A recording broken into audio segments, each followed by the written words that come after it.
kembali berjumpa dengan saya Isnu Arif dari Forum News Network. Dalam sepekan terakhir ini ada dua peristiwa yang sangat menarik yang menjadi sorotan di belantika politik nasional. Yang pertama itu ada seorang komisaris, yakni Komisaris Askrindo, Kemal Arsyad, yang mau meludahi Gubernur DKI Anies Baswedan. Ini membuat heboh dan jadi trending topik di media sosial, terutama di Twitter. Dan peristiwa yang kedua ini yang paling hangat, yakni berkaitan dengan status di Instagram dari Badan Eksekutif Mahasiswa yang menobatkan Presiden Jokowi sebagai King of Lip Service. Ada yang menerjemahkannya dalam bahasa Indonesia sebagai Raja Ngibul gitu. Karena memang disebutkan bahwa apa dasarnya mereka menyebut sebagai King of Lip Service itu karena banyak sekali janji-janji yang diucapkan oleh Presiden Jokowi dan tidak terbukti. Karena itu kemudian dalam status di Instagramnya mahasiswa UI menyatakan bahwa Presiden Jokowi diminta untuk berhenti membual karena rakyat sudah mual. Nah, soal ini yang menjadi banyak sorotan karena mereka dipanggil oleh rektorat, dalam hal ini Direktur Kemahasiswaan. Kita belum tahu sampai sekarang bagaimana statusnya. Dan kedua yang menjadi sangat heboh adalah seorang dosen di Fakultas Ilmu Sosial dan Ilmu Politik, Ade Armando, yang selama ini kita kenal sebagai salah satu pendukung Presiden Jokowi dan banyak juga yang menyebutnya sebagai buzzer. Dia dianggap membuli mahasiswa yang tergabung dalam BEM Universitas Indonesia. Akibat bulian dari Ade Armando, dia sendiri kemudian mengalami bullying juga dari banyak kalangan di media sosial. Dan yang sangat menarik itu ada satu kelompok anak muda, anak milenial, yakni para mahasiswa dan juga yang mereka baru saja lulus dari kampus yang menantang Ade Armando untuk melakukan debat terbuka. Dan tantangan dari blog pelajar politik ini disambut oleh Ade Armando. Nah, yang menarik adalah syarat yang diajukan oleh blog pelajar ini. Kalau mereka kalah dalam debat, mereka akan bersedia blog pelajar ini bergabung dengan Civil Society Watch, sebuah organisasi yang didirikan oleh Ade Armando dan kawan-kawan. Sebaliknya, kalau Ade Armando kalah, maka Ade Armando diminta untuk mengundurkan diri sebagai tenaga pengajar di Universitas Indonesia, dan Ade Armando diminta fokus sepenuhnya menjadi buzzer dan sekaligus menjadi komisaris di BUMN. Kalau yang menjadi buzzer ini gampang, begitu Ade Armando dinyatakan kalah maka dia bisa sepenuhnya menjadi buzzer. Tapi kalau soal komisaris ini kan tidak sederhana karena urusannya berkaitan dengan Menteri BUMN Erick Thohir. Dia yang punya kewenangan untuk menentukan apakah Ade Armando layak menjadi komisaris atau tidak. Tetapi soal komisaris ini kelihatannya olok-olok saja karena banyak sekali kan belakangan ini para pendukung dari Presiden Jokowi itu mendapat jatah menjadi komisaris, atau kalau tidak komisaris belakangan ini banyak juga menjadi duta besar, sementara sejumlah buzzer termasuk Ade Armando sampai sekarang belum mendapat jatah sebagai komisaris. Baru waktu yang lalu kan trending di media sosial sebuah juk Bismillah komisaris. Ini untuk menyindir para buzzer yang selama ini belum kejadian jatah sebagai komisaris. Karena itu banyak yang berolok-olok kalau kemudian sekarang Ade Armando membela Presiden Jokowi yang dimuatkan oleh Badan Eksekutif Mahasiswa Universitas Indonesia sebagai King of Lip Service, maka targetnya Ade Armando adalah sebagai komisaris. Itu kira-kira olok-oloknya. Dan yang menarik, tantangan dari mahasiswa yang tergabung dalam blog pelajar politik ini disambut oleh Ade Armando. Jadi nanti malam rencananya debat terbuka ini akan disiarkan secara langsung di kanal Hersbeno Point dan Forum News Network.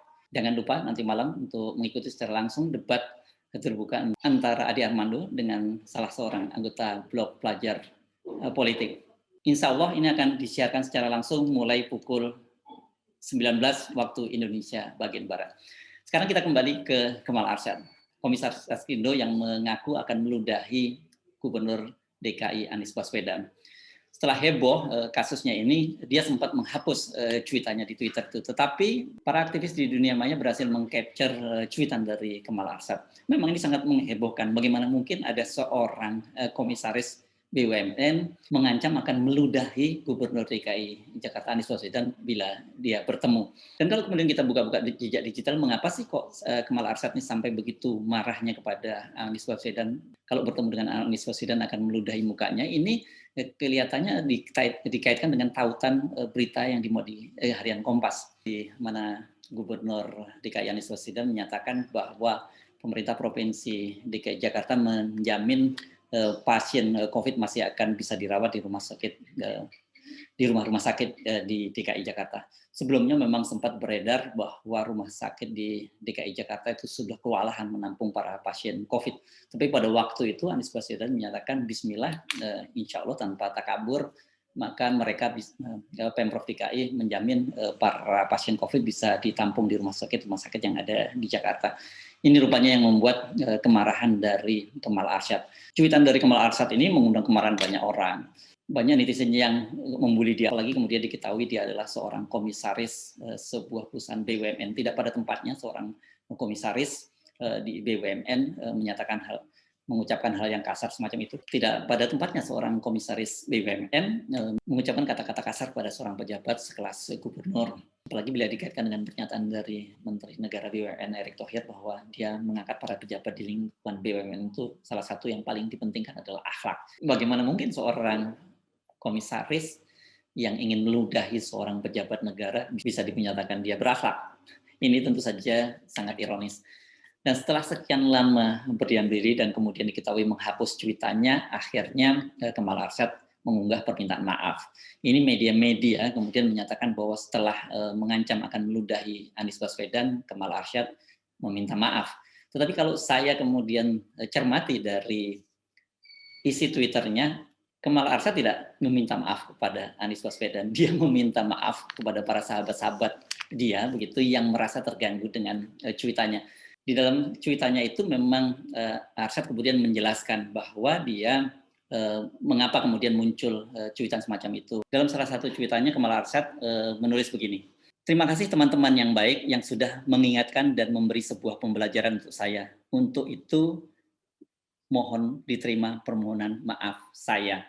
Jadi tweet ini bukan ditujukan kepada Gubernur Anies Baswedan, jadi ditujukan kepada teman-teman dari Kemal Arsyad. Apakah Gubernur Anies Baswedan termasuk? Saya kira pasti bukan. Tidak mungkin seorang teman mau meludahi wajah temannya sendiri. Dalam cuitannya itu Kemal Arsyad juga menautkan sebuah semacam surat terbuka yang dia tulis. Dia memulai suratnya dengan teman-teman yang baik. Jadi gelombang kedua COVID membuat banyak yang terjangkit termasuk banyak kerabat saya. Begitu dia memulai tulisannya. Hingga saat ini mereka belum mendapatkan perawatan memadai dikarenakan bed occupancy ratio atau tingkat ketersediaan di rumah sakit sangat minim di Jakarta. Beberapa sudah mencoba rumah sakit swasta namun statusnya masih waiting list. Bahkan di salah satu rumah sakit swasta di area Lebak Bulus, Jakarta Selatan sudah mencapai waiting list nomor 80. Saya sangat sedih dan saya yakin teman-teman juga pasti sangat prihatin dengan kondisi ini. Begitu Kemal Arsyad membuat surat terbukanya. Bagaimana kelanjutan dari surat terbuka itu? Saat saya tengah sedih dan prihatin, saya membaca pemberitaan yang menyebutkan DKI masih bisa menampung pasien COVID. Terus terang saya sangat kaget membaca berita tersebut karena saya sudah mengecek ke beberapa rumah sakit dan saya juga sudah meminta bantuan beberapa teman untuk membantu mengecek. Semua hasilnya nihil. Tidak ada tempat tidur tersisa untuk pasien COVID.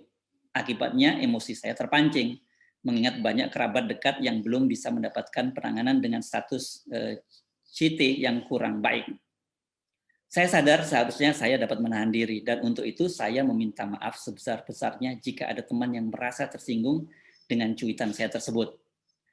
Sebagai seorang anak, sebagai orang tua, saya sungguh dapat merasakan betapa gundah dan khawatirnya keluarga saat ada salah satu anggota keluarga yang terkena COVID. Saya yakin teman-teman yang baik juga merasakan hal itu. Saya berharap dan berdoa Pak Anies mampu menjaga kinerja, memberi rasa aman bagi warga Jakarta. Sekali lagi, minta saya maaf atas cuitan saya. Semoga kita semua sehat dan terhindar dari COVID. Kalau kita baca dari surat terbuka Kemal Arsyad tadi, itu jelas dia tidak minta maaf langsung kepada Gubernur Anies Baswedan. Dia hanya meminta maaf kepada teman-temannya. Dan di situ memang dia mendoakan agar Gubernur Anies Baswedan itu mampu menjalankan tugas-tugasnya mengatasi COVID di Jakarta. Jadi sekali lagi Kemal Arsyad tidak minta maaf kepada Gubernur Anies Baswedan. Belum minta maaf. Jadi bukan tidak minta maaf. Kalau toh disebutkan di media bahwa dia sudah minta maaf, dia minta maaf kepada teman-temannya. Kalau kita baca surat tadi, Kemal Arsyad meminta dimaklumi bahwa dia dalam kondisi emosi sehingga kemudian dia muncul kata-kata kasar kepada Gubernur Anies Baswedan. Nah, ini yang menarik. Benarkah bahwa Kemal hanya dipicu oleh emosi saat, bukan karena dia benci kepada Anies Baswedan? Ternyata netizen ini punya catatan tersendiri berkaitan dengan Kemal Arsyad, berkaitan dengan sikap Kemal Arsyad terhadap Gubernur Anies Baswedan. Kalau kita lihat jejak digitalnya, memang dia ini punya kebencian tersendiri kepada Gubernur Anies Baswedan. Coba kita simak nih beberapa cuitannya yang dikumpulkan oleh para netizen. Pada tanggal 12 September, Kemal Arsyad membuat dua buah status ini berkaitan dengan Gubernur DKI Anies Baswedan. Yang pertama ini pukul 9.36 dia menyebut Gubernur DKI tolol. Pada tanggal 16 September dia membuat status Gubernur DKI makin goblok. Nah, pada tanggal 17 November tahun 2020 ini kelihatannya berkaitan dengan pemanggilan Anies karena kerumunan di Petamburan pada kasus Habib Rizik Sihab. Dia membuat status begini. Kita lihat si Anies hari ini bakal memenuhi panggilan polisi jam 10, nanti enggak. Atau alasan nggak bisa datang karena mens hari pertama. Jadi dia ini menyindir Anies dengan menyatakan ada kemungkinan Anies tidak akan datang karena dia mengalami mens hari pertama. Bagaimana dengan hari-hari yang lain? Pada beberapa bulan sebelumnya nih, pada tanggal 2 Januari 2020 nih yang di-capture oleh para netizen, Kemal Arsyad juga membuat status berkaitan dengan Anies Baswedan. Misalnya kata gini, jangan, tapi juga jangan memilih sampah untuk jadi gubernur. Lihat Jakarta dipimpin oleh sampah dan dipilih 58% warga Jakarta. Ini status Kemal berkaitan dengan ada seorang netizen yang minta agar masih mau buang sampah sembarangan. Nah, kemudian ditanggapi oleh Kemal Arsyad yang menyamakan bahwa Gubernur DKI itu adalah sampah. Di luar beberapa status yang kasar terhadap Anies Baswedan tadi, ada juga sebuah status yang saya kira saya tidak ingin membacakan buat Anda, tapi Anda silahkan membaca sendiri. Tapi ini bisa ditafsirkan adalah kata-katanya sangat kasar. Kalau kita melihat dari status sebelumnya dari Kemal Arsyad, ini bukanlah kemarahan sesaat kepada Anies Baswedan. Dia rupanya memang termasuk pembenci Anies Baswedan. Kita lihat dari statusnya yang dia memulai dongo, goblok, mens dari pertama dan dari kata-kata kasar. Ini kan menunjukkan betapa Kemal Arsyad ini punya kebencian tersendiri terhadap Anies Baswedan. Saya kira ini mungkin dikaitkan dengan imbas sebelumnya, yakni pada Pilkada 2017 ketika Anies Baswedan berhasil mengalahkan Ahok. Dan mulai saat itu kan memang terjadi pembelahan. Nah, berkaitan dengan status dari Kemal Arsyad ini, banyak netizen yang mengingatkan bahwa ada kasus serupa yang pernah dilakukan oleh seorang tokoh oposisi, yakni Ahmad Dhani. Dia menjalani hukuman 1,5 tahun karena dia membuat status siapapun yang menjadi pendukung dari penista agama yang dimaksud itu adalah Ahok itu pantas diludahi. Akibat cuitan itu, meskipun tidak spesifik menyebut kepada nama seseorang, Ahmad Dhani akhirnya dilaporkan ke polisi dan berujung dia harus menjalani hukuman selama 1,5 tahun penjara. Nah, bagaimana dengan Kemal Arsyad ini? Kalau kita lihat pedoman tentang pelanggar Undang-Undang ITE yang baru saja dikeluarkan oleh pemerintah, apa yang dilakukan oleh Kemal Arsyad ini bisa masuk tergolong melanggar Undang-Undang UU ITE. Jadi dia menyebarkan kebencian. Tetapi seperti kita ketahui dalam panduannya disebutkan bahwa hal semacam ini termasuk delik aduan. Jadi artinya Kemal Arsyad bisa dibawa, diseret ke pengadilan kalau dia diadukan oleh Anies Baswedan. Jadi tidak bisa orang lain mengadukan kasus ini dan kemudian Arsyad diperiksa oleh polisi dan kemudian dibawa ke pengadilan.